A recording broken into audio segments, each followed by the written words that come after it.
Usted me da el banderazo de salida para que me cuente el tiempo. Sí, eso es una práctica, no se ponga nervioso. No, yo estoy tranquila, pero a veces habla uno más de la cuenta. 10, 13, sí, para eso es. Ya. Bueno, buenos días, compañeras, ¿verdad? Porque las que estamos somos solo mujeres por ahorita. El tema o el título de mi proyecto, sí me escuchan, ¿verdad? Y lo ven bien. Sí, señora. Ok. El título de mi proyecto de tesis es Evaluación de la diversidad de bacterias con genes de resistencia a los antibióticos en el río Virilla de Costa Rica. Brevemente, el orden de los contenidos. Sí lo ven, ¿verdad? El cambio de diapositiva. Sí, señora. Ok, el orden de los contenidos es el siguiente. Primero voy a indicar el tema y el problema de estudio, seguido de los objetivos, la justificación y la metodología, en donde voy a indicar un poco más detalladamente el enfoque, la zona de estudio y las actividades para el cumplimiento de los objetivos específicos. Finalmente, les mostraré algunos instrumentos y una primera versión del plan de metodología. El tema y el problema que aborda esta investigación es la resistencia a los antimicrobianos, la cual se genera cuando los microorganismos patógenos son no sensibles o se vuelven no sensibles al tratamiento farmacológico que usualmente se utiliza para controlar las enfermedades que ellos producen, de manera que se considera como un problema global para la salud no solo humana, sino también animal y ambiental. Aquí es importante indicar que en el año 2015 la Organización Mundial de la Salud elaboró y divulgó el Plan de Acción Global contra la Resistencia Antimicrobiana contra la RAM. A partir de este documento, en nuestro país, en el año 2019, se publica este decreto ejecutivo sobre el Plan Nacional de Lucha contra la RAM Costa Rica 2018-2025. El objetivo general de esta investigación es evaluar la diversidad de bacterias con genes de resistencia a los antibióticos en el río Virilla de Costa Rica. Los objetivos específicos son los siguientes. El primero es describir la riqueza de los grupos de bacterias con genes de resistencia a los antibióticos en aguas superficiales y sedimentos en el río Virilla de Costa Rica. El segundo es establecer la abundancia de los genes de resistencia a los antibióticos en estos grupos microbianos en las muestras analizadas. Y el tercero es determinar la distribución en el genoma de estos genes de resistencia en las muestras analizadas. La resistencia antimicrobiana se percibe en la actualidad como una seria amenaza a nivel global.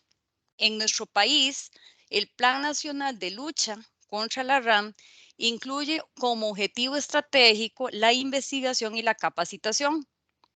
Por otro lado, recientemente se reconoce el papel de la contaminación del ambiente como un importante impulsor en la diseminación de la RAM. Sin embargo, se desconoce mucha información, o sea, existen vacíos en el conocimiento en relación con la dinámica en la generación y diseminación de genes de resistencia en el ambiente, particularmente los sitios con más impacto, ¿verdad?, que pueden funcionar como reservorios o fuentes de genes de resistencia. ¿Cuáles son los sistemas genéticos de diseminación, ¿verdad?, en los grupos de bacterias en el ambiente? Y relacionado con este punto, ¿qué papel cumplen los plásmidos como elementos genéticos móviles en la diseminación de la resistencia a los antibióticos? En relación con la metodología, esta investigación es una investigación cuantitativa con un diseño no experimental con un alcance descriptivo.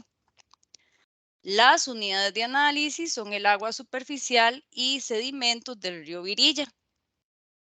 Y el muestreo en este estudio fue definido a conveniencia.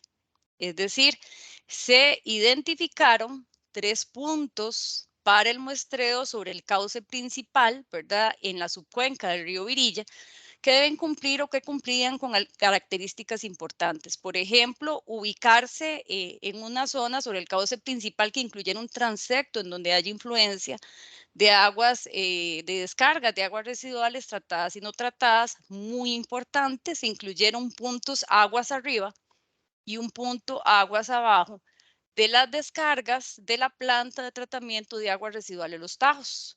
Otra característica muy importante es que los puntos debían ser accesibles, ¿verdad?, para la toma de las muestras y debían estar relativamente cercanos de los laboratorios, dado que el procesamiento de estas muestras, particularmente la extracción de los ácidos nucleicos, debe realizarse el mismo día en que se realice el muestreo.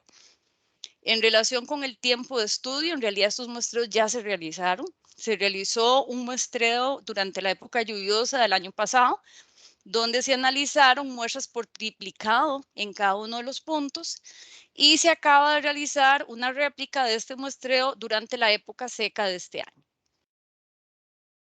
En relación con las actividades para el cumplimiento del objetivo específico 1, este objetivo nos habla de determinar la riqueza de los genes de los grupos microbianos portadores de genes de resistencia. Para este efecto se utilizará la técnica de EPIC-PCR, que es una técnica recientemente descrita, ¿verdad?, relativamente en biología molecular, que nos permite asociar un gen funcional, como un gen de resistencia antimicrobiana, por ejemplo, con un marcador filogenético, es decir, con un grupo taxonómico, un grupo microbiano en específico. Para el cumplimiento de los objetivos 2 y 3 debemos trabajar con ácidos nucleicos, es decir, realizar extracción del ADN total y ADN plasmídico de las muestras de agua superficial y de los sedimentos. Para este efecto se utilizará la técnica de filtración en membrana, la cual nos permite concentrar, ¿verdad?, volúmenes de agua y mantener las células microbianas o bacterianas en un filtro estéril, el cual posteriormente va a ser utilizado para realizar la extracción de ADN total y ADN plasmídico, igualmente en el caso del sedimento. Estos ácidos nucleicos se almacenan en congelación y posteriormente se utilizan para ser analizados por qPCR y secuenciación. En relación con el objetivo 2, que nos habla de la abundancia de los genes de resistencia, se utilizará la técnica de PCR tiempo real o PCR cuantitativa. Esta técnica nos permite cuantificar el número de copias de genes en un volumen dado de muestra. Y se utilizarán diversos iniciadores, ¿verdad?, o marcadores hacia genes blanco de resistencia antimicrobiana que han sido comúnmente descritos sobre todo en la literatura internacional. Para el cumplimiento del objetivo 3, se realizará secuenciación de los ácidos nucleicos utilizando tecnología de alto rendimiento como Illumina y PacBio. Esos datos de secuenciación van a ser analizados utilizando algoritmos bioinformáticos, de manera que podamos analizar la calidad de la secuencia, realizar ensamblaje y anotación para metagenomas y plásmidos utilizando marcadores filogenéticos y de genes de resistencia. En relación con el análisis de datos, todos estos datos de secuenciación se analizarán utilizando el supercomputador Cabré del Centro Nacional de Alta Tecnología. Este equipo cuenta con la suficiente cantidad como para almacenar gran cantidad de datos de secuenciación y además con todas las herramientas informáticas que nos va a permitir realizar análisis de calidad, ensamblaje, identificación taxonómica y anotación funcional. En relación con los instrumentos, yo he elaborado y de hecho ya he utilizado estos registros que son para la recolección de información. Por ejemplo, en el campo utilizo esta hoja de muestreo o ya la he utilizado en donde el día del muestreo pues anoto información básica como la fecha, el lugar, la hora y algunos parámetros físico-químicos básicos del agua que se deben registrar al momento del muestreo. Y también en el laboratorio he utilizado este registro de verificación que es como un registro de control de procesos que me permite, por ejemplo, chequear, ¿verdad?, todos los procesos que deben realizarse a las muestras desde el día de su recolección hasta al menos 2 días posteriores. En cuanto a la extracción de ácidos nucleicos, es sumamente importante indicar el uso de este registro, que como ustedes ven es una hoja en Excel que me permite pues capturar la salida de los datos de calidad y cantidad de ADN que me libera cada uno de los equipos que utilizamos para este efecto. Y finalmente les voy a mostrar el plan de metodología, ¿verdad? Yo lo que hice fue usar uno de los dos ejemplos que Rosita nos mandó en una hoja en Excel Aquí la columna A, ¿verdad? Es el objetivo general, pero no quedó pues dentro de la figura. Los objetivos específicos están incluidos en la columna B y lo que hice fue pues desglosar cada uno de los objetivos específicos con esta información. Por ejemplo, qué información se requiere para este objetivo, qué información se requiere de las muestras, cuántas muestras voy a necesitar, que en realidad para cada uno de los objetivos son las mismas muestras, la información que requiero de cada una de ellas, los instrumentos, por ejemplo, aquí están los registros que debo utilizar, cuáles son las variables, ¿verdad? Que yo pienso que se van a generar a partir de este objetivo, el procedimiento, las actividades, una fecha de cumplimiento, ¿verdad? Para ya tener listo este objetivo, así como los productos esperados. Por ejemplo, en el caso del objetivo específico 1, y conforme a la literatura que yo ya he revisado en este tema, y ya pensando, digamos, en la publicación científica, lo que yo espero obtener es un gráfico de los diversos grupos taxonómicos o unidades taxonómicas operativas, como también se le denomina, por muestra y sitio de muestreo. Y también gráficos o figuras en donde yo pueda identificar para cada uno de estos grupos taxonómicos los genes de resistencia antimicrobiana que ellos acarrean o que portan. Y eso sería, compañeras, lo que tengo para presentarles. Muy bien, vea que cumplió el tiempo. Ah, qué dicha. Dejo Sí, de compartir pantalla. sí, ¿O por favor. quieren? A ver. Está como Bien. arriba. Ah, bueno, Ajá. hay unos 3 puntitos donde se dice sube, donde lo subiste, le decís bajar. Ajá. A Ujú. ver. Qué difícil con esto. A ver, donde dice compartir, le doy clic Y ya, deja de compartir. y ya, ¿verdad? Ya dejó de compartir o sigue compartiendo. Ya no. Vamos a ver. Sí, ya dejo de compartir. Ok. Kenia, muy bien. Que dice que metiste los instrumentos. Ojalá que la hoja de Excel les haya ayudado para que tengan más claridad. Sí. Después, no sé si presentaste el problema, creo que no, ¿verdad?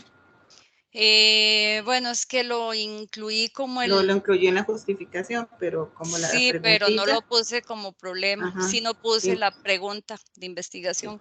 siempre es importante meterla para que Ujú. quede muy claro cuál es, a qué vas a responder. Ok. Este, y nada, no, muy bien, me gustó mucho la exposición. Tal vez las letras de las primeras aumentaron un poquito, donde pusiste la agenda. Ah, ok. Se veía muy pequeñito. Aumentarlo, sí, porque siempre andan como entre 28 a 38, para que Ok. tengan en cuenta en eso. Acuérdense que pueden hacer cuantas filminas ustedes requieren, porque el tiempo lo van hablando, entonces usted puede ir pasando las filminas así rápidamente, pero pueden presentarlas. A veces dicen, no, solamente 5, solamente 10, pero entonces tienes que comprimir mucho la información, como la presentación que yo les mandé, que era chiquitita.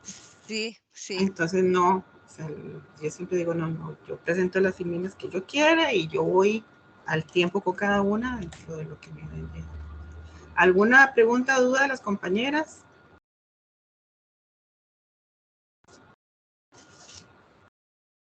No, están preparando las de ellas. Entonces, una pregunta, había en las sugerencias de los miembros del tribunal, del seminario, hablaban de que Ajá. por qué solamente tomaste muestras de agua y no de sedimentos.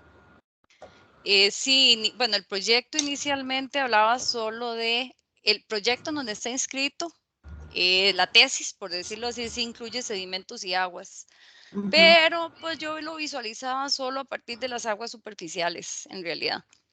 Okay. Nunca he trabajado sedimentos, bueno, ahora sí los estoy trabajando, ¿verdad? Por la tesis, Uh-huh. pero inicialmente veía solo la parte de agua superficial. Realmente no se me ocurrió incluir sedimentos en ese momento. Y ya a Uh-huh. partir de que me hicieron la observación y conversando con el comité asesor de tesis, bueno, si ya de por sí usted recolectó sedimentos, es simplemente que los procese. y los Ajá. incluye en la tesis. Entonces, Ok. tenemos las dos muestras, pero sí se trabajan un poco, los procedimientos son los mismos, pero digamos son matrices diferentes. Entonces, tal vez por eso, porque como no estoy acostumbrada a trabajar con sedimentos, inicialmente visualicé solo el agua superficial, pero pues sí, todo es parte del aprendizaje que estoy obteniendo con esta propuesta en este momento, e incluimos los sedimentos, Muy exactamente. bien.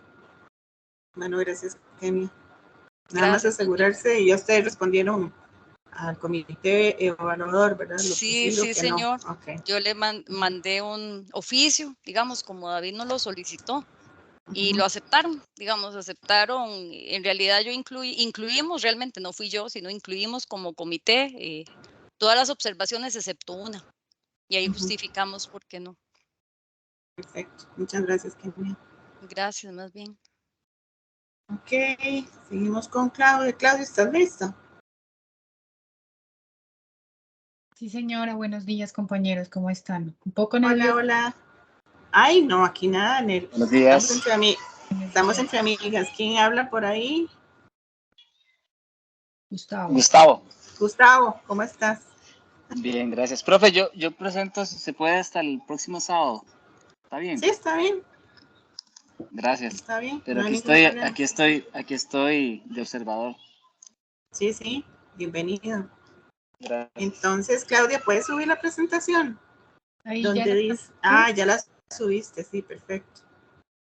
Bueno, Muy bien. esta es mi propuesta de tesis y me cuenta por favor cuando empiece a contar porque a veces esta fue uno de los líos que me dijeron porque me extendí mucho tiempo. Entonces, bueno, ¿listos? 1, 2, 3, 10-20, correcto.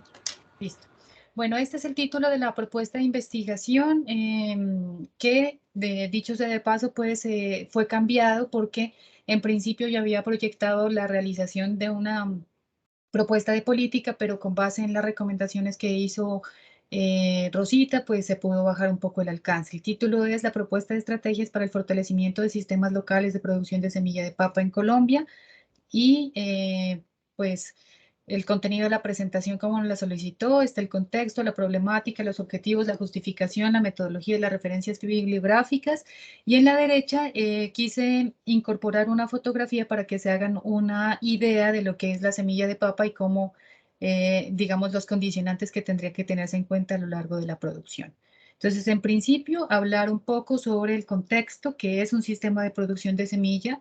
Permítanme un segundo, aquí tengo activo el señalador, en donde se tienen diferentes actores, procesos, relaciones que se establecen en investigación, desarrollo, producción, comercialización y distribución de semilla en un sistema de certificación basado pues principalmente en mantener la calidad y productividad de los cultivos para beneficio de todos los actores que participan dentro del proceso y dirigido especialmente pues hacia el abastecimiento y aportando significativamente a la producción del cultivo. En el caso mío pues es la semilla de papa y en general los países normalmente poseen legislaciones, actos legislativos, normas o resoluciones o decretos que regulan esa producción y que son diferentes entre cada uno de ellos dependiendo del alcance. En el centro aparecen relacionados el sector formal y el sector informal, que son, digamos, los dos sistemas de abastecimiento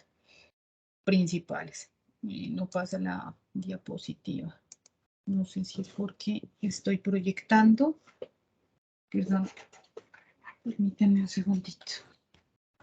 Tienes Ya. que apagar el puntero. Ajá. Así. Aquí, sí, sí, es que así no me toca apagar el puntero. Esta es la problemática, entonces la problemática está dirigida principalmente hacia el acceso, la disponibilidad y calidad de la semilla, que en articulación con los principios de la seguridad y la soberanía alimentaria están, digamos, desde la misma forma.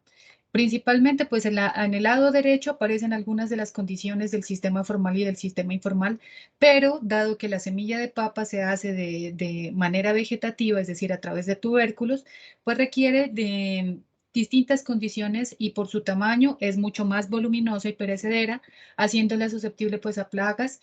En este sentido existe una complejidad de mantener bajo almacenamiento. Normalmente se tiene 6 meses de almacenamiento en condiciones semi-industriales, que en el caso de Colombia Estas condiciones son muy limitadas, a diferencia de otros países como Holanda, que ya tienen pues desarrollado todo este sistema de producción, y por tanto se requiere un refrescamiento permanente de semilla, de más o menos cada 6 meses. Se produce por demanda, principalmente pues por el tamaño y la diversidad. Esto significa que hay una poca disponibilidad y se fluctúa o se mueve con base en la comercialización que se desarrolla en el país. Existe un limitado portafolio de variedades comerciales, pues las que se pueden vender en Colombia solamente pueden estar inscritas en el Registro Nacional de Cultivares Comerciales.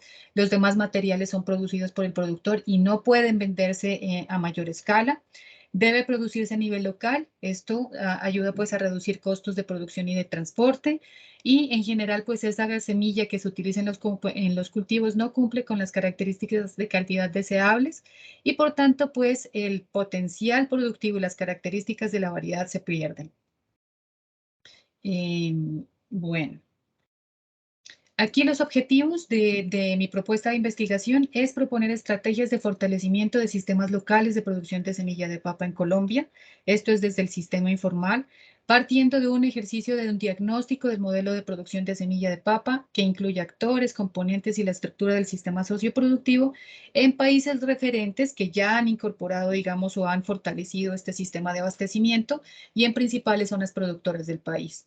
El segundo es diseñar participativamente escenarios para la producción informal de semilla de papa de calidad en sistemas locales de abastecimiento y validar participativamente esas estrategias de producción informal acordes pues a los contextos locales de abastecimiento. La justificación está dada por esto. Dado que en Colombia está la coexistencia de los sistemas formales e informales, en donde el sistema formal produce semilla certificada que se demora, digamos, en la producción entre 5 y 7 años y que tiene unas categorías comerciales y el costo es más alto, son reguladas por el Estado y tiene un interés comercial, como lo mencionaba anteriormente. El sistema informal, pues, es manejado por comunidades de agricultores que proporcionan semillas de diversos cultivos de seguridad alimentaria. Aquí hay que reconocer pues en línea con el Tratado de Recursos Fitogenéticos en donde se valora los conocimientos locales para el manejo de distintos cultivos, especialmente pues en el caso de papa. En este sistema formal se han hecho en el país muchos esfuerzos de tipo técnico, organizativo, de transferencia de tecnología hacia la investigación, buscando los procedimientos y parámetros de referencia para el cumplimiento de las características de calidad física, fisiológica, genética y sanitaria. La calidad física tiene que ver pues con la homogeneidad del tubérculo, el tamaño. La fisiológica es con respecto a la calidad de la semilla en términos de sus propiedades, en sus términos de brotación. La genética es que a lo largo del tiempo se mantengan pues las características o la promesa de valor de estos materiales, y la sanitaria pues una reducción en términos, digamos que existen unos rangos permitidos o rangos restrictivos también para la producción de la semilla con respecto a la presencia de virus, bacterias y demás condiciones, que en el sistema informal, en donde se produce el 95% de la semilla que se utiliza en Colombia, no tiene este tipo de desarrollos. Entonces existen grandes vacíos y necesidades para poder hacer digamos, ese fortalecimiento. Entonces la metodología que yo voy a utilizar es cualitativo de tipo no experimental y con alcance de diseño descriptivo explicativo e investigación-acción participativa, por cuanto se pretende tener distintos escenarios de concertación, talleres participativos donde con las comunidades que se identificarán a lo largo del proceso, pues se van a poder construir esas estrategias y validar con ellas la viabilidad técnica, económica, social y productiva para poder visualizar aquellas que realmente cumplan con las condiciones. El objeto de estudio, pues, es el sistema de abastecimiento de semilla informal. El marco temporal es de 36 meses. El marco espacial está limitado en dos horizontes, digamos, en el ámbito internacional, en países andinos como Perú, Ecuador y Bolivia, que ya han tenido desarrollos y que pueden servir como referente, digamos, para el impulso, quizá en un futuro, de una posible propuesta de política que realmente ayude a a manejar este sistema productivo. Y a nivel de Colombia, en zonas productoras representativas del país, en Colombia se produce la papa en 10 de 32 de los municipios. Esta es la división político-administrativa de Colombia, en donde estos 4 departamentos resaltados son los mayores productores y en donde existe presencia de 78 productores certificados, pero también 15 redes de productores informales que recogen alrededor de 400 productores. Entonces, pues esta es parte del ejercicio. Aquí yo me voy a ir a la metodología detallada por objetivo, puesto que desafortunadamente, pues por el tamaño no me permite presentarlo de la forma en que esperaríamos. Perdónenme que esto no me deje con nuestra computadora, no me deja acceder a la matriz. Esta es la matriz que propongo, que también con base en la matriz que compartió, que compartió hace un momento Kenia. También me permití armarla. También tiene los objetivos generales, específicos, la información requerida, pero voy a hacer una lectura horizontal por el tiempo. Entonces, por ejemplo, en la realización del diagnóstico del modelo de producción de semilla de papa, que incluya actores representativos del cultivo en países referentes y zonas productoras, pues se va a hacer un ejercicio de revisión primaria y secundaria a nivel nacional e internacional en los términos técnicos, económicos, sociales, ambientales, legales, productivos de la semilla de papa. ¿Quiénes son los informantes clave? Pues aquí cabía que para los informantes claves pues van a haber de 2 tipos, las bases de datos, pero como actores ya digamos como personas están expertos del sector productivo, académico, normativo, institucional, políticos y privados que participan en el sistema de abastecimiento de semilla. La población por ahora, para el caso internacional, está por determinar, se va a hacer un ejercicio de muestreo no probabilístico, efecto bola de nieve, a través de la Asociación Latinoamericana de Papa en los países andinos. El efecto de bola de nieve conlleva a que haga una referenciación de aquellos a los que podríamos hacer las consultas.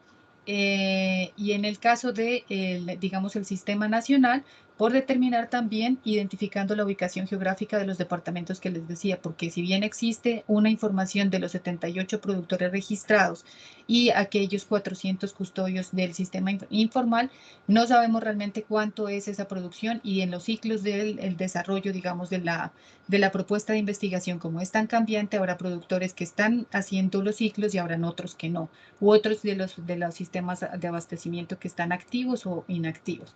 Las variables por categorías, pues a nivel normativo, las características del sistema de abastecimiento en términos de tamaño de productor, función y en función de área, e infraestructura productiva, también con las técnicas de multiplicación que tienen, la experiencia, tanto en producción como en conservación de semilla, las especies producidas, los indicadores productivos área, rendimientos, la formalidad en la producción, en el caso de si están o no registrados, los roles y funciones que cumplen, si son productores, son distribuidores, comercializadores o solamente conservadores, y la experiencia y expectativas ilimitantes en la producción de semilla. Pues el procedimiento será a través de instrumentos de recolección, de análisis y de sistematización. Yo no lo quise desagregar uno por uno para poder poner, digamos, en términos de etapas por el tamaño, pero que quizá en cada uno de ellos se pueda desagregar. Pues en todos los casos habrá que generar un instrumento de recolección de información secundaria con respecto a las categorías de información que ya empezó aquí en la matriz que están viendo ustedes. Ya tengo algunas de esas categorías organizadas por áreas temáticas. También realizar una guía de entrevistas semiestructurada y a profundidad y las guías de talleres y los encuentros con los grupos focales. Se realizará pues una validación de los instrumentos, se realizará la contactada, pues contactar a los participantes para poder organizar los eventos, tanto digo de tipo virtual o presencial. Para la aplicación del instrumento, la preparación y transcripción, en este caso a mí me va a tocar pues hacer grabaciones en todos los casos. Para esto pues habrá que generar un consentimiento informado para el uso de la información audiovisual para poder hacer también esa transcripción y digitalización de la información. El procesamiento y el análisis se realizará pues por categorías, subcategorías predeterminadas o emergentes predeterminadas, en el sentido de que ya tenemos aquí algunas de ellas representadas desde los ámbitos, digamos, o los aspectos técnicos, pero que podrán emerger en el ejercicio. Las relaciones semánticas y la generación de mapas conceptuales, para eso utilizaré el software en vivo, y estadísticas descriptivas en Excel y OR, dependiendo pues del nivel Posteriormente, pues esto se realizará la elaboración de 2 artículos, uno desde el ámbito internacional y el nacional, y el proceso de publicación. Entonces, la fecha está entre los meses de julio del 2022 y septiembre del 2023, y el producto esperado pues es el diagnóstico y caracterización del sistema de abastecimiento de semillas a nivel internacional, digamos como parámetros de referencia para caer en el diagnóstico y caracterización del sistema de abastecimiento de semillas a nivel nacional con respecto a las expectativas y generación de información. Posteriormente, pues diseñaremos ya participativamente esos escenarios de producción de semilla informal de papa, utilizando la metodología de ese plan. Este es el Centro Nacional de Planeamiento Estratégico. Como les decía, pues mi interés era inicialmente hacer una política, pero sin embargo, pues por el tiempo tampoco me da y porque el nivel de autoridad no es el ideal. Sin embargo, esta metodología a mí me parece súper atractiva, por cuanto quizá dentro de las estrategias surja alguno de estas necesidades. Entonces aquí se van a hacer una definición de núcleos de productores con criterios de selección para poder organizar, porque pues habrán en algunos casos algunos conflictos, entonces tendrá que hacerse a distintos niveles, digamos por tipología de actor, pero después también en colectivo para poder generar distintas estrategias. Para esto se va a hacer un muestreo estratificado de acuerdo con esas características y la caracterización y diagnóstico que ya se hizo previamente. Entonces aquí se van a hacer también talleres participativos en cuanto a la delimitación de la problemática. Una cosa es digamos que lo que uno percibe, pero otra cosa es lo que ya percibe la gente en los contextos locales. Entonces aquí se van a hacer también la identificación de escenarios futuros deseables y viables para que posteriormente estos puedan ser evaluados digamos, en el tercer objetivo. A lo largo de esto, pues también se generarán instrumentos y demás, y el producto esperado es una hoja de ruta por escenario identificado, técnico, productivo, etcétera, por grupo participativo que incluya objetivos, metodologías, recursos necesarios y responsables, entre otros. Para en el tercer objetivo ya validar aquellos escenarios que sean seleccionados también grupalmente y poder ponerlos en práctica.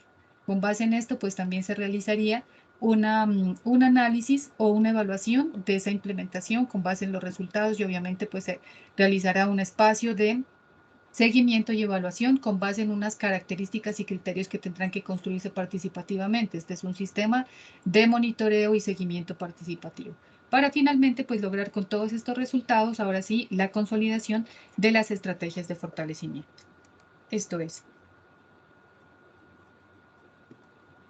Estas las referencias bibliográficas y muchas gracias.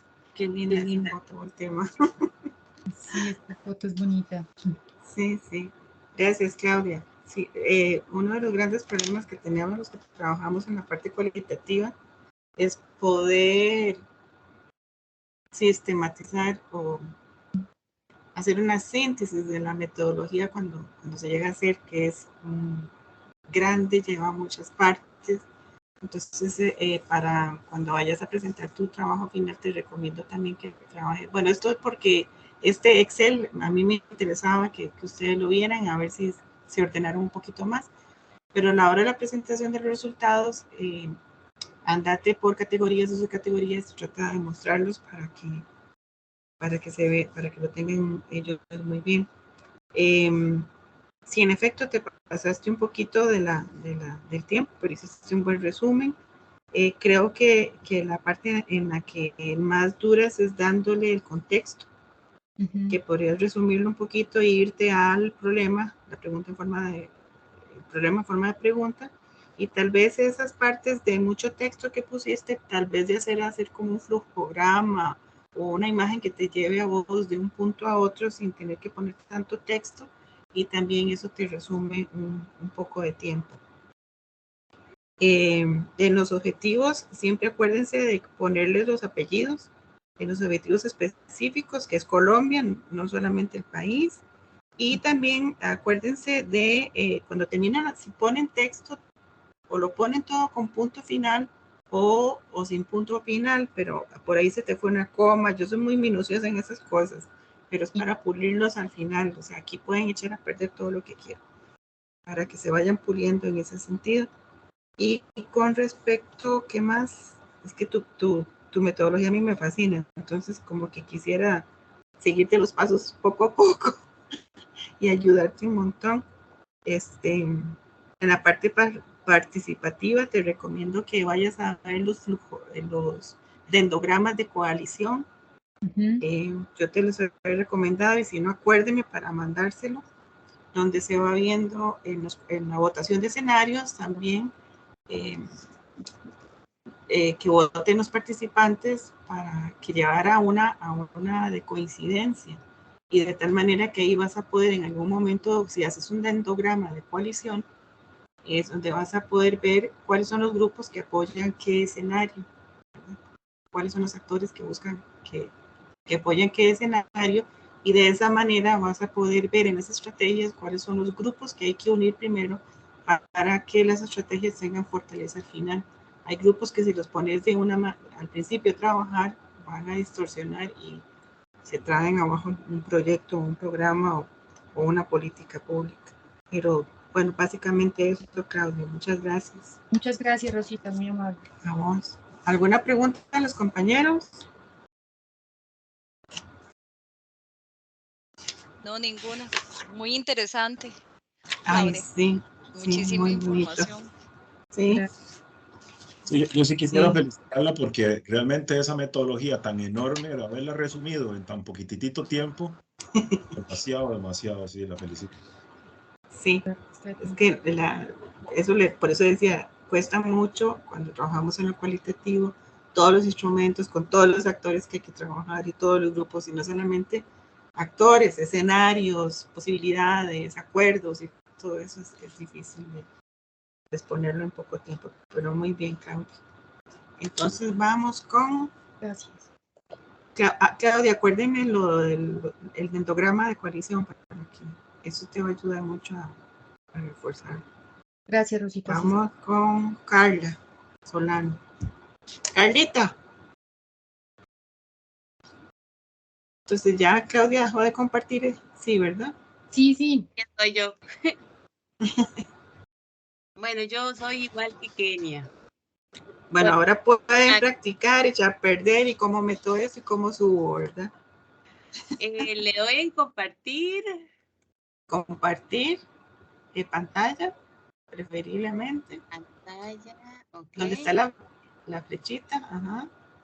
Y después eso, y ahí le pones el de presentación. En el PowerPoint, al de abajo, eso, ahí. ¿Y se ve? Okay. ¿Está viendo? Perfectamente. Carlita, la felicito, le fue mejor que a mí.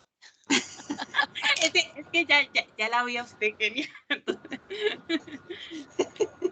Ok, Carlita, 10:40. Ok, bueno, vamos, ahí me dice con el tiempo, profesora. ¿Ya? Sí, no, tranquila. Bueno, ok, aquí. Bueno, yo les voy a presentar el avance, ¿verdad? Que he realizado en este curso, al igual que mi compañera, pues el título de mi proyecto ha cambiado y se llama ahora Evaluación de una técnica pasiva para la determinación de la contaminación en aire por plaguicidas en escuelas cercanas a cultivos de banano del Cantón de Matina de Costa Rica.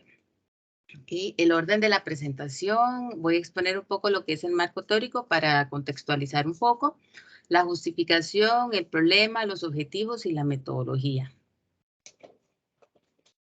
Okay. En cuanto al marco teórico, pues el tema que yo estoy desarrollando está relacionado con los plaguicidas. Los plaguicidas son sustancias que se utilizan en la industria para el combate de las plagas. Ha tenido diferentes desarrollos. En los desarrollos tenemos inicialmente que se utilizaron en el inicio minerales. Posteriormente se desarrollaron plaguicidas persistentes como los denominados PCBs o DDT, que sirvieron de mucho. Sin embargo, la persistencia trajo problemas en el ambiente y por lo tanto la industria se enfocó en el desarrollo de la siguiente familia de plaguicidas, que es una parte de los que estamos usando hoy en día, que se conocen como plaguicidas de uso actual, que son considerados con una vida media menor y de menos persistencia en el ambiente. Sin embargo, los estudios que se han realizado con base a los plaguicidas persistentes han demostrado que este tipo de plaguicidas llamados de uso actual o menos persistentes, pues se han encontrado en lugares tan distantes como en la Antártida, lo cual demuestra que la idea inicial de que eran menos persistentes, pues en algunos casos no es tan cierta. Para el análisis del transporte de plaguicidas o de contaminantes, no solo de plaguicidas en la atmósfera, se utilizan diferentes técnicas. Principalmente se dividen en dos, uno que es técnicas activas y otros que son las técnicas pasivas. Las técnicas activas se caracterizan porque utilizan una bomba y las técnicas pasivas no la utilizan. Todo esto del transporte de los plaguicidas y la importancia de los estudios que se realizan tienen que ver porque se ha comprobado que los plaguicidas afectan la salud humana, especialmente en el caso de los niños, porque los niños están en un proceso de desarrollo y su sistema inmunológico no está tan desarrollado como el de los adultos, con lo cual la afectación de los plaguicidas es mayor. Ay, perdón, creo que me salté una.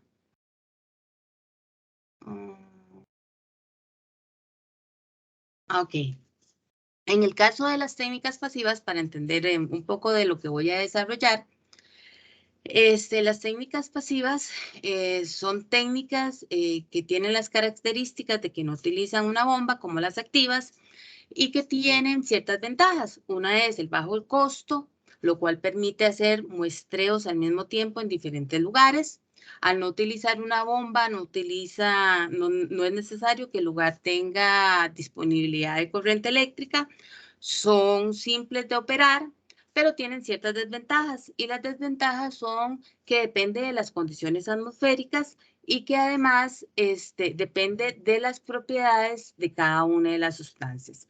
Cuando nosotros realizamos una curva o cuando analizamos la curva característica de este tipo de muestreadores, vemos que se compone de tres fases. Uno que es la fase lineal, la fase curvilínea y la fase de equilibrio. Lo que se pretende es que los muestreos que se realizan con las técnicas pasivas se lleven a cabo en la fase lineal, porque es mayor simplicidad o hay mayor simplicidad a la hora de realizar los cálculos. En la literatura se presentan dos tipos de caracterizar los muestreadores pasivos.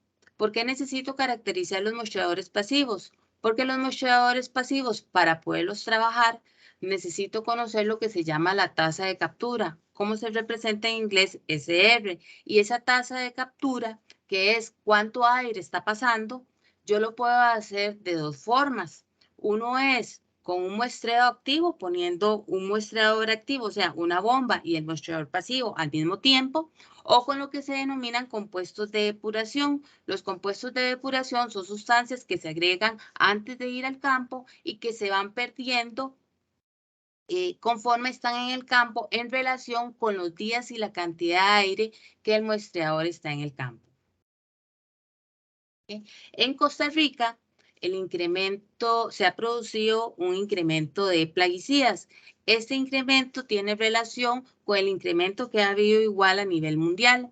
Hace poco el PNU mostró un informe donde se observa que nosotros somos uno de los principales consumidores de plaguicidas a nivel mundial. Como dije anteriormente, el transporte atmosférico de los contaminantes permite una dispersión y permite que estos alcancen a lugares lejos del punto donde fueron aplicados. En Costa Rica, uno de los principales productos de exportación es el banano. En el 2021 se consideró que nosotros éramos uno de los 3 países que exportaba esta fruta a nivel, que más exportaba esta fruta a nivel mundial. El cultivo del banano en Costa Rica se realiza principalmente en el Caribe, en lo que es el cantón de Matina. Es por eso que desde hace 10 años el IRED, en el programa que se denomina Infantes, Salud y Ambiente, ha generado diferentes proyectos para poder evaluar el efecto de los plaguicidas en los niños. En el 2010 se realizó un proyecto donde se evaluó la contaminación atmosférica que llegaba a las escuelas y se determinaron más de 10 diferentes plaguicidas que estaban llegando en contacto con los infantes. Sin embargo, cuando se llevó a cabo este proyecto, resultaron diferentes dudas. Uno es, ok, los muestreadores pasivos me permiten hacer diferentes muestreos al mismo tiempo. Sin embargo, ¿cuánto es el tiempo que tienen que estar expuestos? 2. Los compuestos de depuración fueron desarrollados para contaminantes orgánicos persistentes. ¿Cómo se utilizan o cuál es su desarrollo en los plaguicidas de uso actual? 3. Las técnicas pasivas se desarrollaron principalmente para ambientes templados. Aquí en Costa Rica, sobre todo en el cantón de Matina, tenemos un ambiente húmedo y cálido. ¿Cómo afecta esto en la degradación de los analitos que estamos encontrando? Y 4, si en 10 escuelas encontramos 10 diferentes plaguicidas, ¿cuál es la contaminación que se presenta en todas las escuelas del cantón? Con base en esto, es que se generó esta pregunta de investigación. ¿Cuál es la mejor forma de utilizar la técnica pasiva con discos de espumas de poliuretano para la determinación de la contaminación en el aire por plaguicidas en escuelas cercanas a cultivos de banano de Matina? ¿Sí? Para ello se planteó el objetivo general, que es evaluar una técnica pasiva para la determinación de la contaminación en aire por plaguicidas en escuelas cercanas al cultivo de banano del cantón de Matina, y 3 objetivos específicos con los cuales se pretende desarrollar este objetivo general. Para esto, bueno, al igual que mis compañeras, yo utilicé el plan que nos envió la profesora, pero traté de sacar un resumen porque se me presentaba muy grande. Entonces, en la metodología, para el primer objetivo, que es, bueno, tenemos los 3 objetivos: la selección de los analitos, la calibración en campo y el muestreo de escuelas. Este es un diseño con un enfoque cuantitativo, es una investigación con un enfoque cuantitativo y tiene un diseño explicativo correlacional y se llevará a cabo en el lugar de Matina. Para el primer objetivo, en la selección de analitos con respecto a las técnicas que vamos a utilizar, se va a utilizar lo que son plataformas para la búsqueda de artículos de contaminación en el ambiente de plaguicidas aquí en Costa Rica con relación al cultivo del banano. También se van a utilizar las bases de datos del Estado para ver cuáles son los plaguicidas. Bueno, ya eso se hizo para ver cuáles eran los plaguicidas que estaban autorizados para el uso de este cultivo en Costa Rica. Con respecto a la calibración del campo, las técnicas que se van a utilizar, pues es las espumas de poliuretano, se van a utilizar bombas, tanto de alto y bajo volumen, se van a utilizar chips encapsulados para determinar el tiempo, para determinar la temperatura y la humedad dentro de los muestreadores, y estaciones meteorológicas para determinar temperatura, humedad y velocidad del viento de la zona. En el caso del muestreo de las escuelas, pues la técnica que voy a utilizar es la que estoy evaluando, que son las espumas de poliuretano, y igual se va a necesitar todo lo que son los datos meteorológicos. Para el caso de las variables, en el objetivo 1, pues las variables que voy a tomar en cuenta o que se tomaron en cuenta para la determinación o la selección fue la frecuencia, la disponibilidad que tiene el laboratorio de analizar estas sustancias y la constante partición octanol-agua, que es una propiedad química de las sustancias. Para el objetivo 2, que es la calibración, las variables van a ser los analitos detectados en las espumas y por medio del muestreo activo, los datos meteorológicos de temperatura, humedad y viento, los días de exposición y la cantidad de los compuestos de depuración que se encuentren en las espumas. Con esto vamos a tener en total, a tener en total 42 espumas, 12 muestras con las bombas de bajo volumen y 6 muestras con las bombas de alto volumen. En el caso del muestreo de las escuelas, las variables igual va a ser el analito detectado en las espumas, los datos meteorológicos, los días, los compuestos de depuración y las distancias que hay entre la escuela y las fincas bananeras. Vamos a tener un total de 47 escuelas en este muestreo y lo que nos va a dar un total de 57 espumas de poliuretano a analizar. Los procedimientos que se van a utilizar en el caso del primer objetivo, pues es una búsqueda bibliográfica. En el caso de la calibración, en el caso de la calibración, se va a utilizar la metodología descrita en Melimuk del 2011, que consiste en colocar lo que son los muestreadores pasivos y los muestreadores activos al mismo tiempo, donde se va a realizar un análisis acumulativo de los plaguicidas en las espumas y un análisis semanal de los analitos en espumas, y también se van a utilizar un análisis semanal de los plaguicidas con la bomba activa de bajo volumen y un análisis semanal de la metodología activa, pero de alto volumen. En el caso del muestreo con las escuelas, se va a utilizar una exposición de las espumas, o ya se utilizó un muestreo de la exposición de las espumas en cada uno de los centros educativos durante 4 semanas. Para el tratamiento de los datos con respecto al objetivo 1, lo que se hizo fue categorizar con respecto a la frecuencia que aparece o que se reporta en los artículos, la forma de aplicación y las diferentes propiedades físico-químicas de los plaguicidas. Con respecto al objetivo 2, lo que se va a utilizar se va a determinar la tasa de captura por medio de compuestos de depuración utilizando los programas EpiSuite y el modelo de la red GATS, y se va a determinar la tasa de captura con respecto al gráfico de la curva de captación, y luego se van a comparar esas dos tasas de capturas con la curva de Plant-Altman, y esta curva se va a utilizar no solamente para comparar las tasas de captura, sino para comparar los resultados de las dos bombas y los resultados de los muestreos acumulados de las espumas y de los muestreos semanales de las espumas para evaluar si existe degradación ante las condiciones climáticas. Y en el caso del muestreo de las escuelas, los resultados de los analitos se van a tratar con estadística descriptiva y modelos mixtos para cada una de las variables que anteriormente cité. Okay.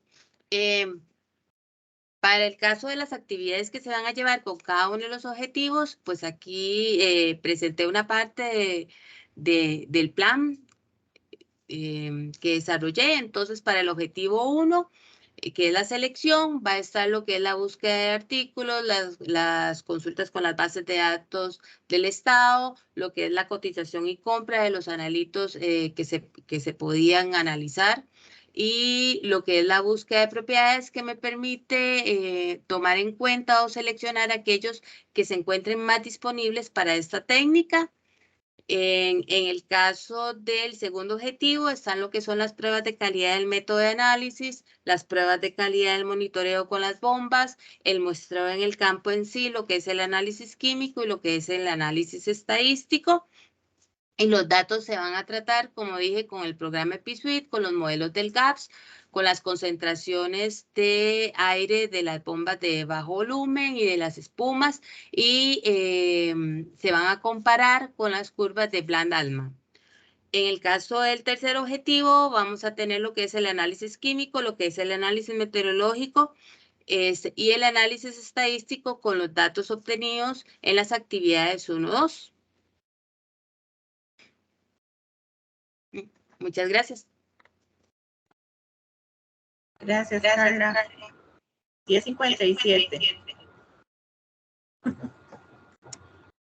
7 minutos más. ¿Para qué es esto? Para que ustedes vean que a la hora que ustedes van a presentar, les faltan los resultados, ¿verdad? Conclusiones y propuestas, ¿verdad? Entonces tienen que ir afinando muy bien cuando quieren darle mucho énfasis al contexto. Traten de resumirlo, ¿verdad? Es en tal lugar, vamos a abarcar esto, la problemática es 1, 2, 3, ¿verdad? Y esta problemática nos lleva a una pregunta de investigación y comienzan ahí, arrancan con ya la pura metodología. Porque al igual que Claudia y vos están como pegadillas en el contexto y en la justificación del problema. Entonces, bueno, traten de repasar eso. Bueno, se va a hacer en traslado, estos son los participantes, y la problemática es así, 1, 2, 3 cositas rápidas para caer en la pregunta y arrancar. Si no, van a perder mucho tiempo en esta primera parte, que después no va a ser tan importante como lo que van a ser sus resultados y sus propuestas al final. Bueno, y la metodología, uno siempre se fija mucho. No. No, espérese. No puedo dejar de compartir. Es que... ¿A que cómo haces para dejar de compartir? Sí. Te paras a la par del micrófono en la flecha de arriba y le das un clic y ya de compartir.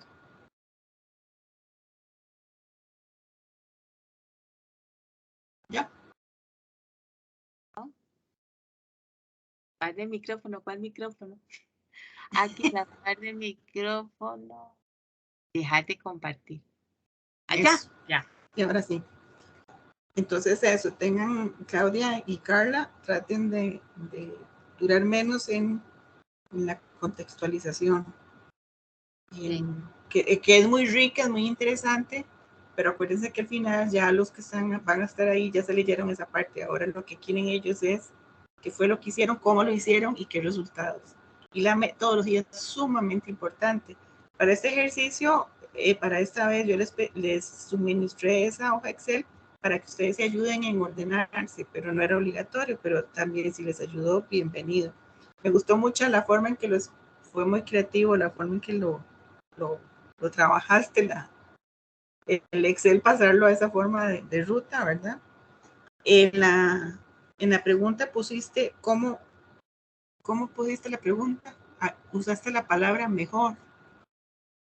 Espérese para ver. ¿Cuál es la mejor forma de utilizar la técnica pasiva? Yo le quitaría ese mejor. Eso es muy subjetivo. Mejor con respecto a qué, ¿verdad? Okay. Entonces yo le aconsejo siempre no usen esas cosas como subjetivos para que no tengan problemas. En el primer objetivo trata de usar análisis documental en lugar de revisión de artículos. Ok. Ajá, análisis documental.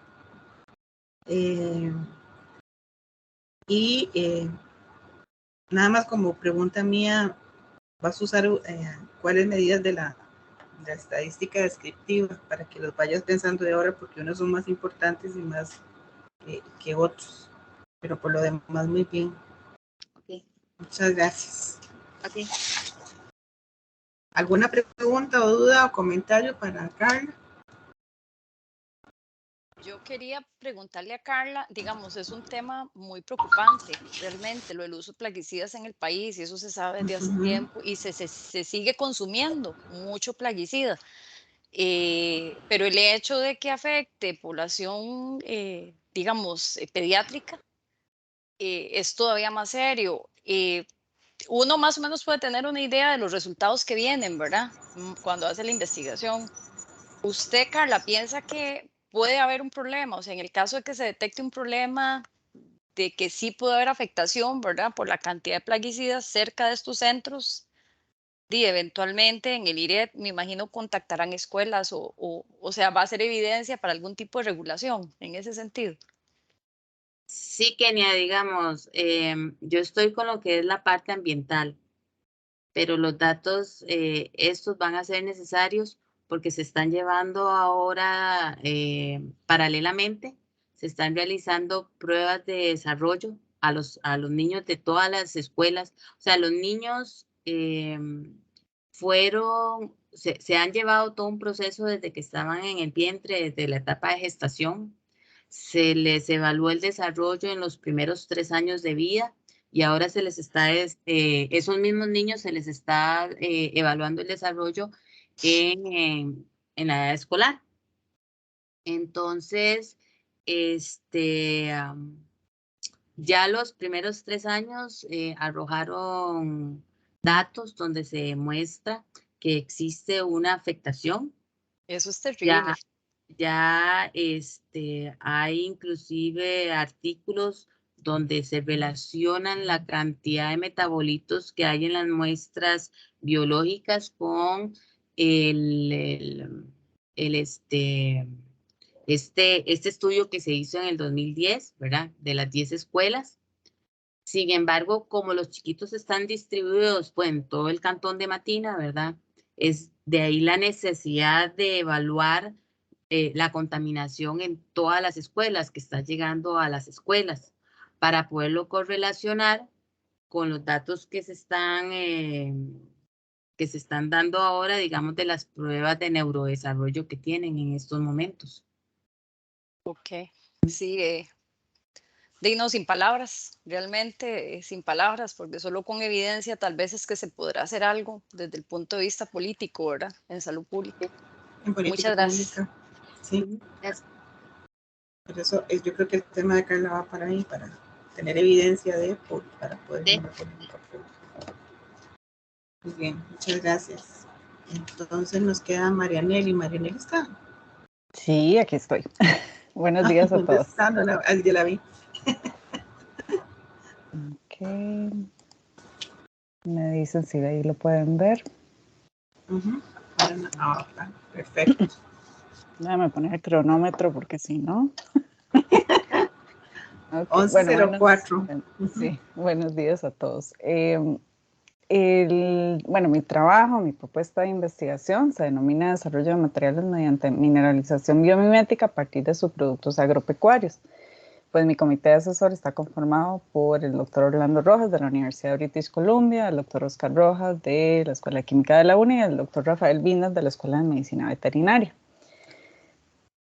Como contexto general o en qué está enmarcado mi proyecto, es importante indicar que está enmarcado en un marco de bioeconomía.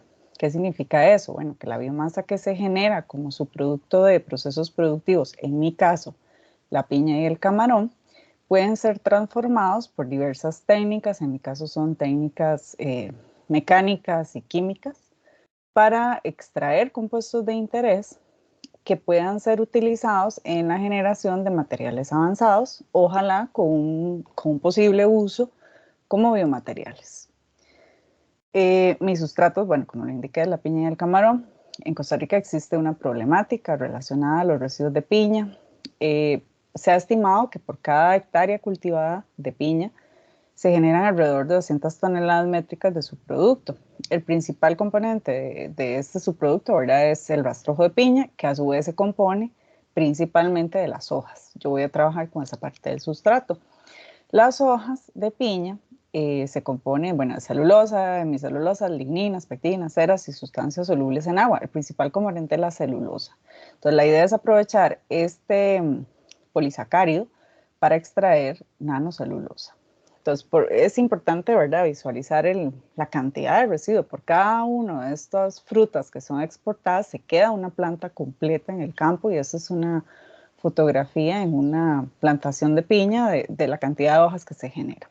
Las zonas principales de cultivo, ¿verdad?, región Huetar Norte, de hecho de ahí se va a hacer la toma del residuo. Hay otras zonas en el país, pero la principal es esa. En el caso de los residuos de camarón, la actividad de cultivo de camarón equivale a 6.8 millones de dólares, o sea, es una actividad importante. Por cada camarón que es exportado, se quedan en el país alrededor del 50 al 60% de sólidos. Eso es bastante respecto a cada producto, ¿verdad? Los principales residuos pues, son la cabeza, vísceras y cáscaras del camarón.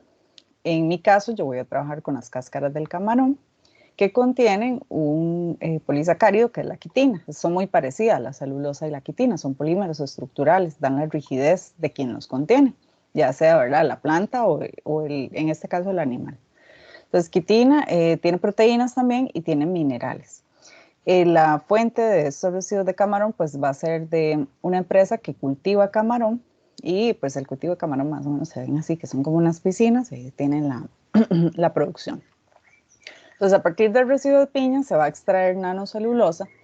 Las plantas tienen una jerarquía, va desde, ¿verdad?, de la pared celular, de ahí sigue una estructura macro, nano, y finalmente pues tenemos las cadenas de celulosa.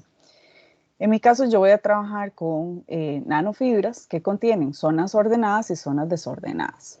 La celulosa como tal pues es un homopolisacárido lineal semicristalino, tiene un montón de grupos OH, ¿verdad?, que pueden ser aprovechados para diferentes cosas.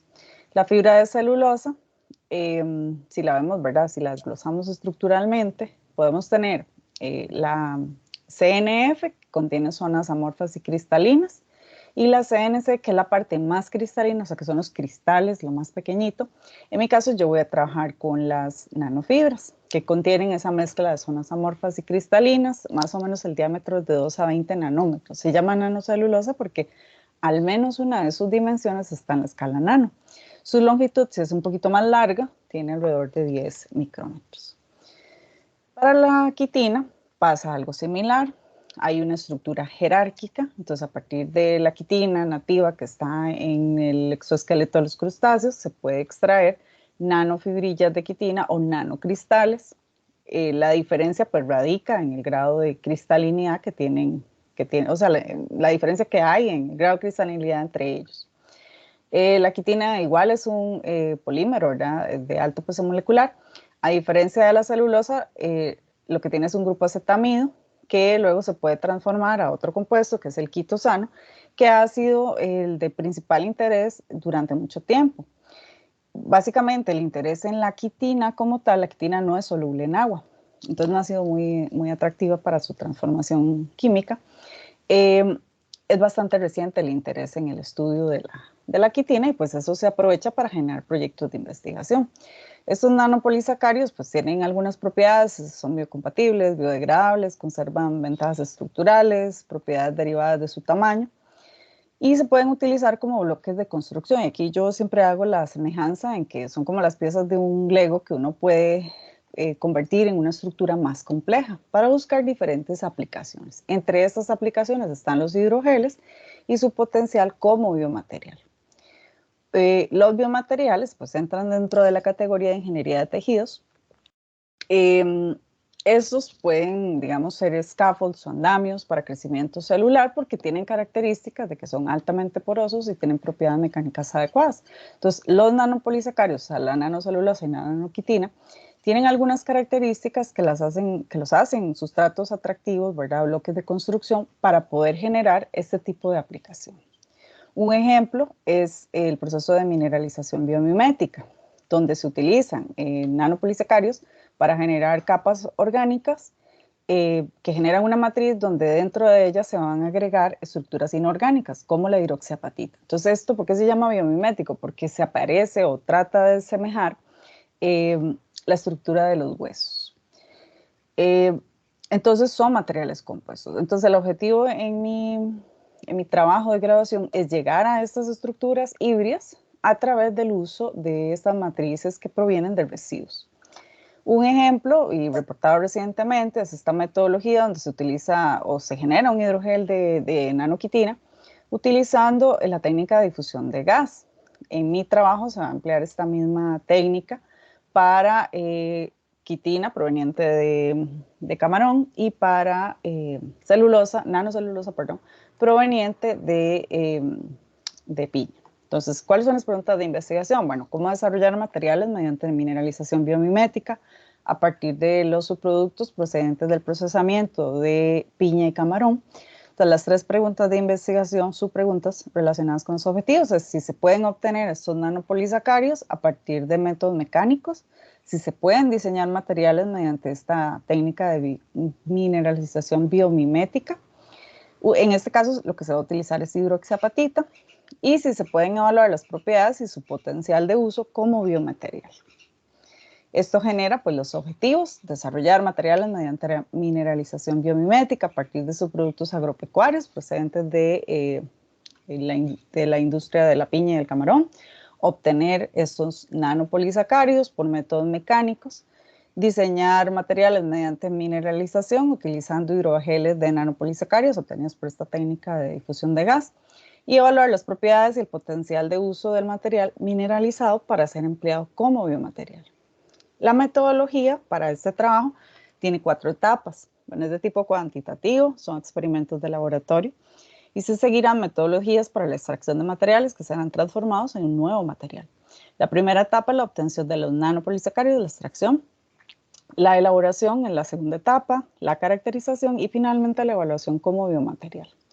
En este esquema yo resumo toda la información. Entonces, tomamos el residuo de piña, tomamos el residuo de camarón, que eso ya fue recolectado y está preservado en el laboratorio. Se hace la extracción de los nanopolisacáridos mediante técnicas mecánicas. En este caso específico, y eso es lo que me ha atrasado ahorita un poco, ha sido la instalación de los equipos, es utilizar 2 equipos. Uno es el Supermass Collider, que es un molino de alta fricción, y posteriormente usar un microfluidizador para poder, en lugar de hacer un proceso químico que requiere gran cantidad de reactivos químicos, hacerlo de una manera mecánica. Se obtiene la nanoquitila, la nanocelulosa, que son esos bloques de construcción. Estos se caracterizan por diversas técnicas, por ejemplo, AFM y TEM, que es eso lo que es, uno es morfología, DLS, que nos da información de tamaño y carga, difracción de rayos X para analizar cristalinidad, TGA para analizar estabilidad térmica, análisis infrarrojo para ver grupos funcionales, y en el caso de la quitina se tiene que evaluar el grado de desacetilación que se da en el proceso. Una vez con estos materiales de partida, ¿verdad?, esos bloques de construcción, se van a obtener hidrogeles por la técnica de formación in situ de hidroxiapatita. La hidroxiapatita se forma a partir de una relación específica de cloruro de calcio y fosfato de hidrógeno de sodio. Entonces, la idea es que se formen capas orgánicas, ¿verdad?, conformadas por los nanopolisacáridos, e inorgánicas conformadas por la hidroxiapatita. El propósito inicial pues es usar nanocelulosa, nanoquitina y estudiar la combinación, que eso hasta el momento pues no ha sido reportado.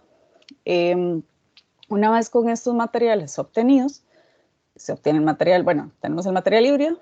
Este se caracteriza por técnicas como SEM, que es para ver morfología, la idea es poder ver las capas, análisis infrarrojo para ver grupos funcionales, análisis de rayos X para ver cristalinidad y análisis térmicos para ver estabilidad térmica.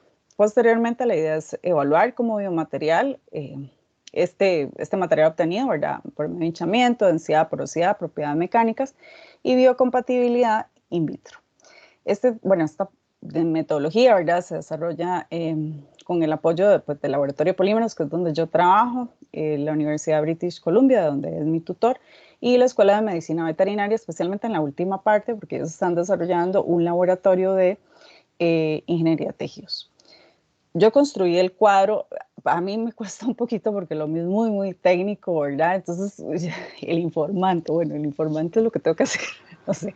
La unidad de análisis. Confuso. La unidad de análisis, tienes que cambiar la unidad de análisis. Ok, bueno, esas son las cosas que todavía me falta mejorar, pero bueno, hice el esfuerzo de tratar de ir incorporando pues toda esta metodología en el cuadro. Eso es para el primer objetivo, no me voy a detener por la cuestión de tiempo.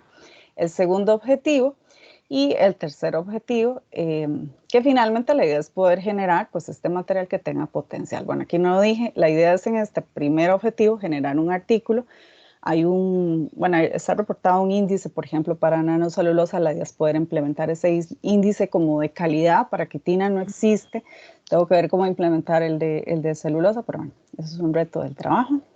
Y el segundo artículo, la idea es que a través del objetivo 2 y 3, que es la caracterización y la evaluación como biomaterial, se pueda generar un artículo respecto a esta parte. Recientemente también, bueno, como profesor, yo fui invitada para participar, digamos, en una revisión del tema de nanoquitina y fue recientemente publicado. No es de la parte experimental, sino que es un review sobre nanoquitina y fue, bueno, yo me encargué de toda la parte de extracción y fue recientemente publicado. Entonces, realmente no sé si me lo van a aceptar para el doctorado. Validar. Sí, pero bueno. Igual el aprendizaje al redactar una cuestión de revisión bibliográfica como esta, pues es muy grande. Más en el momento en que se dio, ¿verdad? Que era entre el año pasado y porque es un trabajo de más de año y medio, que estaba justamente escribiendo la y estás propuesta de tercera, Marinelli. Sí. Quiere decir que vas a aparecer siempre referenciado. Sí, unas cuantas remozaditas. Pero bueno, creo que valió la pena, como digo, no sé si me lo van a aceptar, pero igual el plan inicial no era ese, ¿verdad? Sino hacer los dos artículos a partir de la parte experimental. Bueno, y eso sería, y me pasé cuantito. Muchas gracias. Pero deberías tratar de que te lo acepten. Sí, yo igual voy a enviarle la carta al CGA, o sea, para que consideren el nivel de impacto del artículo y todo, ¿verdad? Pero bueno, vamos a ver qué pasa. Acuérdense siempre uno pelear esos, yo les decía con respecto a Pablo, el primero, segundo, tercero, porque después del tercero ya puedes poner et al, o sea, ahí ya aparece invisibilizada. Sí, o el último, entonces es muy importante. Yo nada más te iba a sugerir que porque esas preguntas de investigación no las plantees como hipótesis. Sí, yo siempre tengo problema con las preguntas y la hipótesis. Que ya la tenías, o sea, esa es la pregunta hipótesis. Ok. Porque la respuesta es sí o no. Sí, porque puedo plantearla en una sola idea. Bueno, así quedó para. No, puedes puedes poner las tres. Ok. Ya. Sí, ya le entiendo. Si es sí, transformar la pregunta en hipótesis. Si es no, ya, la pregunta está hecha. Ok. ¿Verdad? Pero suena mejor como hipótesis porque ya la tienes formulada. Ok. Te quede así. Eso es nada más uno de mis consejos. Ya está a nivel. Bueno, muchas gracias. ¿Preguntas para ella? Es importantísimo eso. O sea, yo te iba a decir, al final estas estructuras se podrían llegar a usar en medicina. Sí, digamos, en mi tesis no está hasta modelos in vivo. O sea, creo que es una posible opción a futuro. Por ejemplo, mi asesor de la Escuela de Medicina Veterinaria, él hizo medicina regenerativa, modelo de caballo, para regeneración de cartílago. Entonces, eso se llama modelo translacional, o sea, que se traslada una tecnología a la otra. En primera instancia es eso. No está contemplado en la tesis, porque si no, no termino nunca. No, jamás, la etapa siguiente sería esa. Ajá. Sí. Porque él es el director del hospital veterinario de la UBA, entonces a futuro ese es el plan, poder ir a hacer ya modelos in vivo, pero bueno, primero empezamos con in vitro para ver, o sea, y sí es muy interesante. De hecho, hace poco participé en un evento del Hub de Biomateriales. Hay mucho interés ahorita en el tema y es muy interesante porque se usan polímeros sintéticos. La idea es poder nosotros generar en el país materiales naturales, incluso por impresión 3D, que inicialmente mi tesis iba a ir a impresión 3D, pero todavía no tenemos la impresora, que está por llegar ahí a medicina veterinaria. Entonces, esa es otra posible línea ya con esos sustratos, ¿verdad? Yo siempre les digo que es como los Lego, ¿verdad? Como las piezas, uno puede transformarlo en un montón de cosas. No solo biomateriales, sino también otras áreas de aplicación, no sé, ambiente, etcétera, agricultura. Sí, es una de las cosas que yo hablaba con el ortopedista, le decía cuántos años le quedan a su carrera, porque va a llegar el momento en que todo esto va a ser replanteado, ya no van a tener que con inyecciones, reestructuración, toda esa parte. Sí, pero no, yo creo que todavía sí le quedan muchos años. Sí, le quedan, él que decía entre 15 y 20 años y ya. La aprobación de estas cosas es muy compleja. Sí. Muchas gracias, Marianela. Creo que Carlos tiene la mano levantada. Sí, Carlos. Nelly, una preguntita. El objetivo de tu tesis es obtener los materiales, es desarrollar esos materiales, ¿verdad? Entonces yo me imagino que has leído montones de que es posible desarrollarlos, porque no vas a, digamos, el objetivo de tu tesis no es evaluar la posibilidad de desarrollarlos, no, es desarrollarlos. Sí. Y si fuera el caso que no se pudiera llegar a desarrollar el material, ¿qué pasaría con tu Vamos a ver. trabajo? La parte de obtener el material híbrido, digamos, hay un estudio bueno, de hecho era un postdoc de mi profesor que reportó con una nanoquitina. Entonces yo voy a usar esa misma metodología que ya ha sido previamente reportada. Entonces él obtiene esas estructuras. Lo que pasa es que él iba hacia una estructura de nácar, no es como la misma aplicación mía. Y en el caso de celulosa, hay un estudio ahí reportado previamente por una de las correspondientes, de hecho, de este artículo, que hay un indicio, o sea, hay un indicio de que sí es posible obtener esas estructuras híbridas. La cuestión es qué características van a tener esos materiales, porque depende mucho de la fuente. Para el caso de piña, de celulosa de piña, no ha sido reportado. Y para el caso de la quitina, ha sido reportada la quitina, pero de cangrejo. Entonces, digamos que hay un antecedente que uno puede suponer que sí. Ahora, el reto es que ese material sirva como biomaterial, que esa es como la gran incógnita. Ahora, si no sirve como biomaterial, uno puede pensar en otras posibles aplicaciones, por ejemplo, captura de CO2, sistemas de liberación, o sea, hay un montón de áreas. Y eso fue una pregunta, de hecho, durante la defensa, o sea, que si no funcionaba como biomaterial, o sea, que si podía tener otra, sí, perfectamente. Entonces, usted se fija, la palabra biomaterial no aparece en mi título, sino que dice desarrollo de materiales, pensando en ese plan B, en dado caso de que no tenga características como biomaterial. Que se abra o que se cierre. Sí, igual. Yo siempre digo, o sea, si no da, eso es bueno, porque entonces ya se descarta y uno puede buscar otra posible aplicación, ¿verdad? No es la idea, Pero eso, sí, eso es gestionar el riesgo de tu tesis, ¿verdad? Precisamente. Sí, eso fue una sugerencia de mi profesor que, o sea, me dijo, no se amarre tanto, sí, ¿verdad? Sí, claro, sino claro. que si pasa algo, ¿verdad? Si algo no sale como debe salir, o sea, buscar un plan B de otra salida, otra posible aplicación. Cuando estábamos, pues, como ahí peloteando, sí habían varias ideas, pero al final uno tiene que escoger una, porque si no, no termina nunca. Pero digamos, yo sí he pensado en varias posibles opciones, dado caso de que la parte como biomaterial no me funcione. Muy Pero bien. También, Carlos, acordémonos que ella, bueno, esto es su investigación, puede salir como no puede salir, el hecho de que no salga, ya, bueno, dice ya no. Sí. Es un apoyo, como no vaya por ahí. Es ciencia pura, es ciencia pura. La ciencia pura se desarrolla, sí, se desarrolla y se tiene ahí. Sí. ¿Cuándo se va a utilizar? Cuando la tecnología esté a la altura para utilizarla, pero si le sale al final que no, por eso le dije a ella, trate de tirarlo como hipótesis, porque ya las preguntas de investigación están formuladas como hipótesis, máximo que el tuyo es experimental, entonces la hipótesis tiene más fuerza que la pregunta subpreguntas de investigación. Sí, pero bueno, o sea, yo sí tengo muchas incógnitas todavía, claro, ¿verdad? De los procesos. Responde sí, si sirve o no. Sí. Sirvió, ya.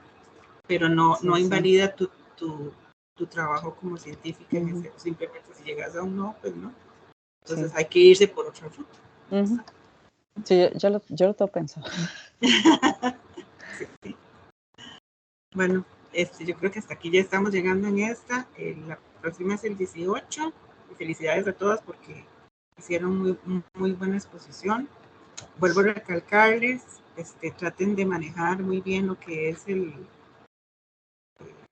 la primera parte, no tomen tanto tiempo en la primera parte. Lo que hacen uno al final cuando está en tribunales es esperarse que el tema, el problema, los objetivos calcen, la metodología calce con esto y que al final los resultados estén de forma horizontal amarrados, ¿verdad? Empieza el chiquito, se abre y se vuelve a hacer. Entonces, eso es lo que uno examina. Entonces, traten del contexto, la parte teórica, eso no es tan importante, creo yo, nada más irse muy escuetamente, muy pequeño en esa parte. Muy fuerte la parte metodológica y muy fuerte los resultados del final, las conclusiones. Porque no sé cuánto tiempo les dan, son 40 minutos, ¿verdad? No sé. Eran 40 o 30. Es que No, me no acuerdo. sé, yo tampoco. Bueno, hay que preguntar eso para que, Nos dieron 30 minutos, entre 30 y 40 bueno, minutos en el pasado. imagínense. Y aquí ocuparon alrededor de 15 minutos casi todos. La mitad del tiempo, pues tienen que hacerlo más comprimido todo. Ahí con el paso del tiempo lo van a hacer. Para eso era esta parte, ese ejercicio. Era un ejercicio esta parte. Bueno, muy bien. Yo Muchas tengo una gracias. consulta, perdón. Tenemos Dígame. que subir la presentación al buzón, ¿verdad? Sí, por favor, Que para aparece poderles ponerle las notas. ¿Sí? Tal cual la presentamos hoy o con las ¿Sí? correcciones que usted nos hizo. No, tal cual la presentaron. Ok. Ujú. Muchísimas gracias. Muchas gracias. Buena suerte y me duele mucho Gracias. dejarlos ya. Muchas gracias, profesora. Muchas gracias. Ok. Nos vemos. Ojalá que Muchas hayan gracias. aprovechado estos 6 meses y que les haya podido ayudar en algo y estamos siempre disponibles para ustedes. Muchísimas Gracias, gracias. muy Muchas gracias. Gracias. Hasta luego. Hasta Hasta luego. luego. Luego. Dios, que tengan buena tarde. Igualmente.